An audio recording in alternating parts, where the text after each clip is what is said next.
यासाठी जरांगे पाटील 27 ऑगस्टला मुंबईवर जाण्यावर ठाम आहे. 26 तारखेपर्यंत सरकारने मराठा समाजाच्या मागण्यांचा विचार करावा असे ते म्हणाले. तसेच मराठा उपसमितीचा अध्यक्ष बदलणे म्हणजे नादी लावण्याचा आम्हाला खेळ आहे. जरांगे पाटील यांच्या 27 ऑगस्टच्या उपोषणावर ठाम आहेत. आता जो समितीचा अध्यक्ष आहे की त्यांचा जी काही मागणी होती मराठा समाजाला आरक्षण द्या, तर ते आरक्षण दिलं गेलेलं आहे. 10% आरक्षण त्यांना आपण दिलं आहे आणि आम्ही ते टिकवणार असं सुद्धा मुख्यमंत्र्यांनी सांगितलेलं आहे. त्यामुळे तो खरं म्हणजे प्रश्न संपलेला आहे. कशासाठी हा आग्रह बाकीचा आहे हे कळण्याच्या पलीकडे आहे. बाकीच्या ज्या काही गोष्टी आहेत त्या जर आपण विचार केला,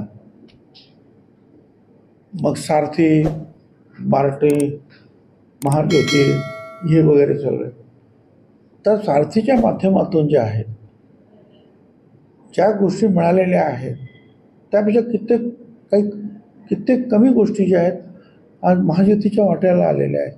म्हणून मी मंत्रिमंडळात नेहमी सांगत असतो, हे आहे की ओबीसीचा संख्या ओबीसीची मोठी आहे, तरी मी हेच सांगतो की निदान समान वागणूक द्या सारथी, बार्टी आणि जे काय असतं सगळ्यांना. कारण विद्यार्थ्यांना कळत नाही की हे पैसे कोण देतं, काय देते. हे खरं आहे, हे काही ठिकाणी जे आहेत आदिवासी आणि दलित समाजाला दिल्लीतून सुद्धा पैसे येतात. आम्ही हे विद्यार्थ्यांना नाही सांगू शकत ना. विद्यार्थ्यांना एवढंच माहिती आहे की सरकार देतं आहे, सरकार याला देतं, मग मला काय देत नाही.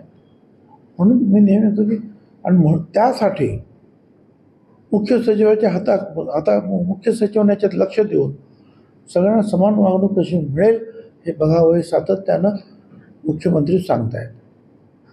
तर मला असं वाटतं की चांगलं काम चाललेलं आहे.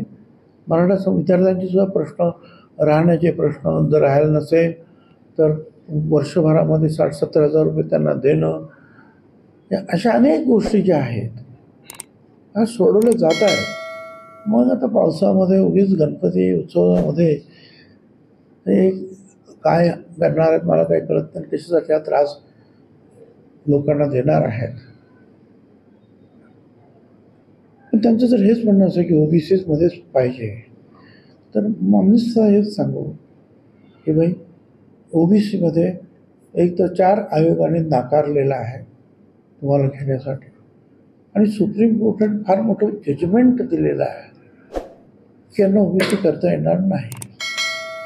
आता ते जजमेंट टाळून सरकार निर्णय घेऊच शकत नाही ना.